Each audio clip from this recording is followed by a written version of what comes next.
What is up, my friends of the internet? 2 videos in 1 week. Who is she? I'm just a 32-year-old gal trying my best. Okay, happy to have you here. Today, in this interview conversation, I sat down with my friend Alyssa, a graphic designer who hasn't necessarily been scammed by any of these online internet coaches, but had a experience to share nonetheless, falling prey for some misleading marketing DM discussions, if you will. Not gonna spoil the details, but we did get into a pretty, albeit brief, but interesting conversation regarding pricing in the industry, the value of investments, that is, the hyperfixation on trying to make as much money as possible without actually ever focusing on genuine business practices. We go over the very common theme that I talk about here on this channel, the concept of revenue versus profit. As well, we dabble in a conversation around the dangers associated with constantly just chasing a certain revenue number without really understanding how business works. So if that sounds interesting to you, you want to listen to a quick little interview conversation, I'll leave it at that. Shout out to my channel VIP members, as well as Tom, Suzanne, and Harrison in the billionaire tier. Thank you so much for being here. If you enjoy this style of content, be sure to give it a thumbs up, subscribe to my channel if you're not already, and let's go ahead and jump right in. I'm Alyssa. I own a graphic design business called Amped Designs. I do branding, web design, and I also provide resources and conversations for designers through Make Your Design Matter. I will clarify, I'm not a coach. It's more just about connecting and community. So yeah, I mean, I follow a lot of accounts on Instagram that resonate with what I'm doing. And I think it was just somebody who I followed who I saw post a lot of stuff that aligned with what I think. And I do think this particular coach, some of the stuff that they post, I really do like. And then some of the stuff that they post, I'm like, that feels like slimy to me. So I don't know. Sometimes I think like there are some things that are cut and dry, but there's also things that one person's going to think this is okay and someone else isn't. So all that to say, I think I found them through Instagram. Gotcha. I And think that's an important point to make because I feel like for me, in the content that I make, it might be perceived as me being like, I hold the moral standard, and if you don't do what I do, then you're wrong. And I never want it to be that way. It's yeah, more just like poking fun at some of the stuff that I see.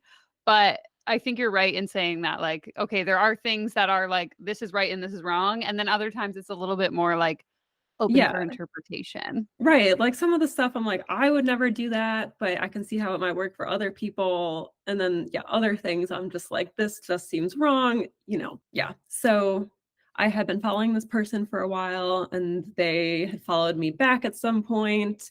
And every now and then we'd like interact on social media. And the coach had sent me a message on Instagram. There was a voice message that was personalized. Like they said my name in the message and asked if I would be willing to do a market research call, no sales involved, just to help them understand their marketing and their audience and how to talk to their best fit audience and all that kind of stuff. I was like, sure, I don't mind taking a couple minutes to just help this person out, answer a few questions, whatever. And in the message, I went back to review it because I wasn't sure. But they did say, meet with my team. And I kind of just interpreted that like, I will also be there. And then in the rest of their sentences, they said the word we, implying like myself and my team. And because they sent me this personal message, I kind of thought this is the person that I will be talking to. And so I showed up for the call that I scheduled, and it was some person I'd never seen before, never talked to before. And I was just like a little taken aback. Like that was the first thing I was like, this kind of just like rubs me the wrong way because you made me feel like special in a way because you used my name and sent me a voice message. And then you didn't even show up for the call that you asked me to take time out of my day to do. This is so interesting because like I've heard of this in the context of like a sales call. So if I'm signing up to work with you, you might Huh. get your team member to do the sales call for me. But if I'm doing market research for an offer that I'm creating, it seems weird that I wouldn't be the one to be asking the questions and gathering the information. That's fascinating. Yeah. And granted, like I don't know who runs this person's social media. They could have a whole team. All these times I've interacted with them, I could have just been talking to their social media manager. And also, if they had been upfront about that, I probably would have been fine with it. Like if they had said, "You'll be talking with a member of my team," then it would have been fine. It was just like the unexpectedness of it that really like threw me off. And then as we got to talking, they were just asking like some general questions about my background as a designer and my business, all that kind of stuff. And then the thing that like just started to leave a bad taste in my mouth was they kept asking if I were to spend a certain amount of money, like what would make it worth it.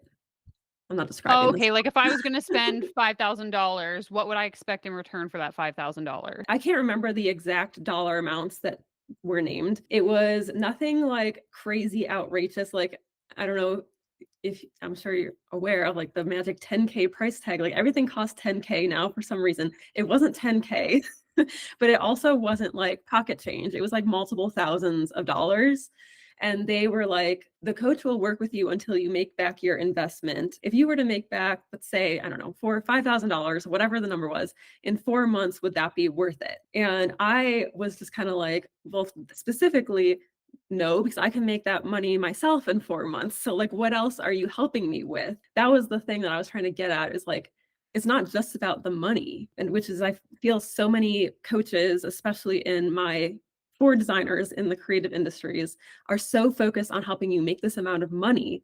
But it's like, okay, so you made this money, but what about like my design process and like my business structure and all these other things? For all I know, maybe she did focus on those things, but they weren't making any of that clear. It was all just about like making back your investment. So it's just like this over hyper fixation on making back the money that I spent. And then the other thing that I just kept going back to was like, okay, so let's say it takes me a year to make it back. Then I feel like it took me a whole year to make that much money. Like, doesn't feel like I got much out of coaching.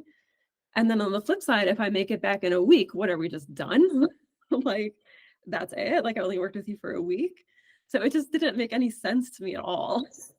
Also, to that point, like, unless you're a very much beginner, never had a single client, it doesn't make sense to me that it's only being measured in monetary return because if I make $5,000, to your point, and whatever, it takes me a week, what does that mean for the longevity of my business? Like, did I Exactly. actually learn a skill that I can then duplicate to continue to make $5,000 every week? Or is it like one and done, see you later? Like, Exactly. Yeah, that was exactly what I was thinking. And I kept like trying to put into words, and they kept just going back to like, well, what if it takes this long? I don't know. To me, it was like, it doesn't matter how long it takes. Like, that's not what matters to me. And so I don't know if that feedback was helpful for them or not. I don't know what came of that conversation for that coach in particular, but I guess the thing that bugged me is that I just see so many coaches focusing on that. And I feel like this hyper fixation on money is like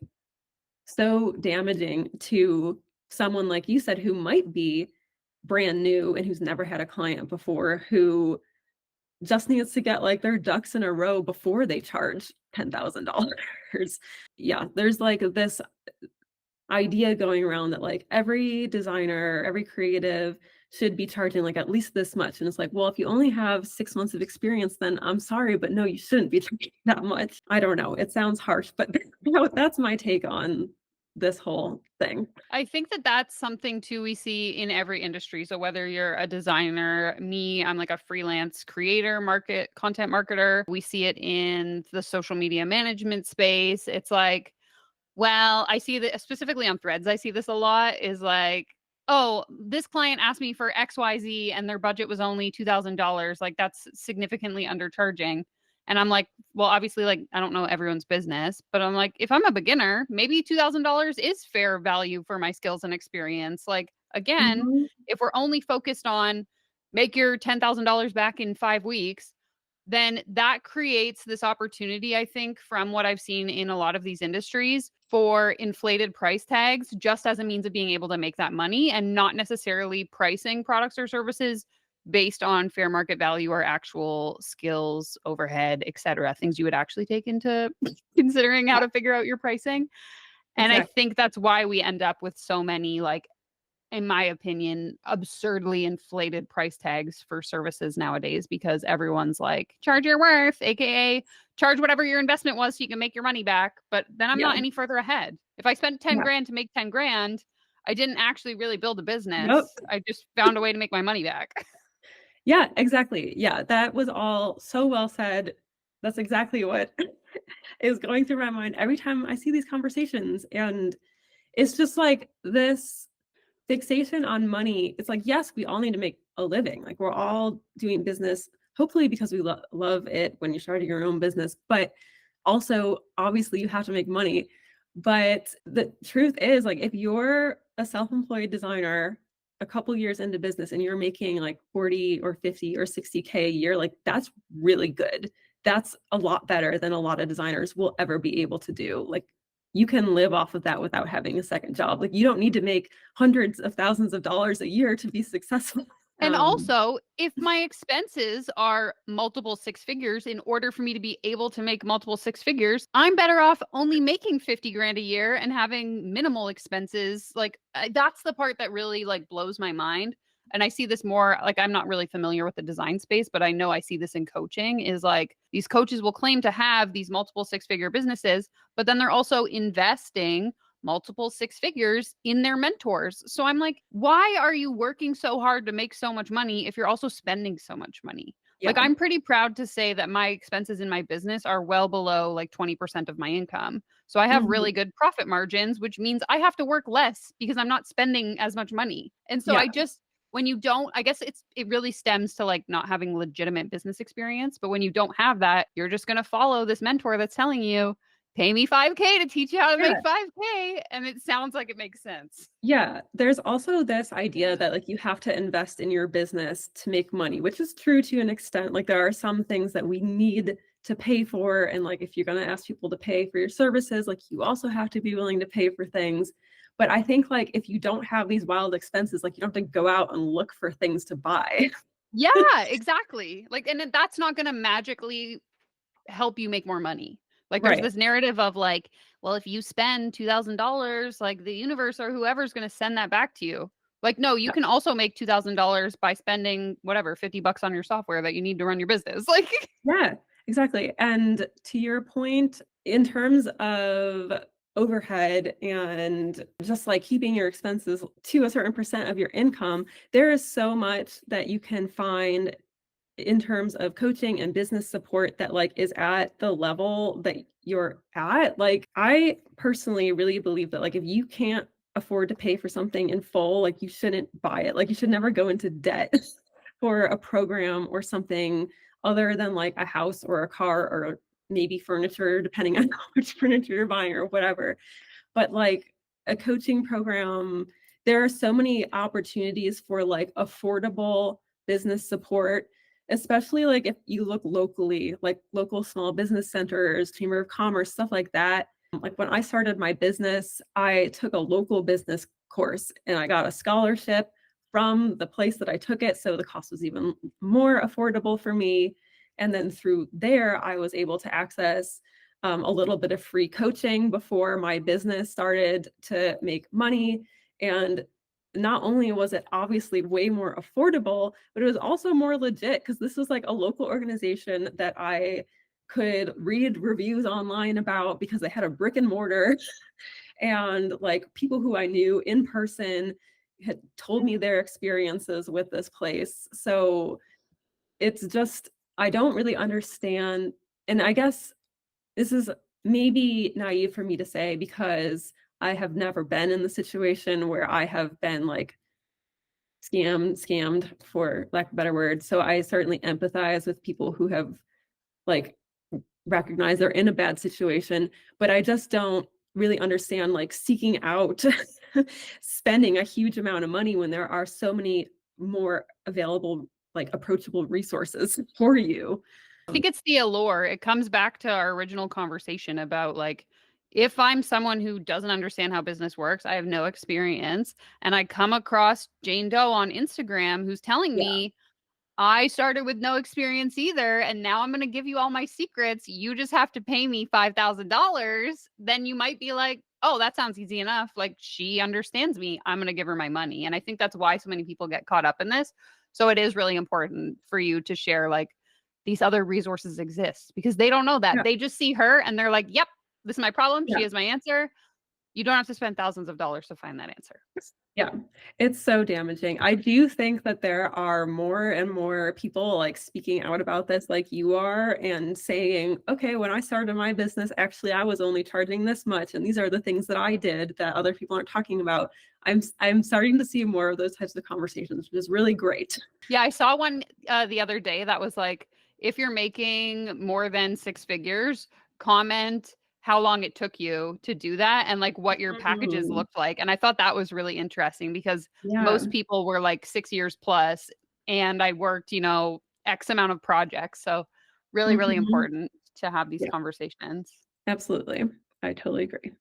Yeah, thank you so much for your time and for coming and sharing your experience. I think that it's interesting to hear the perspective of someone who wasn't necessarily like caught up in one of these scams, but is still very aware of what's happening in the space. Yeah, thanks for having me. I know we got a little off topic.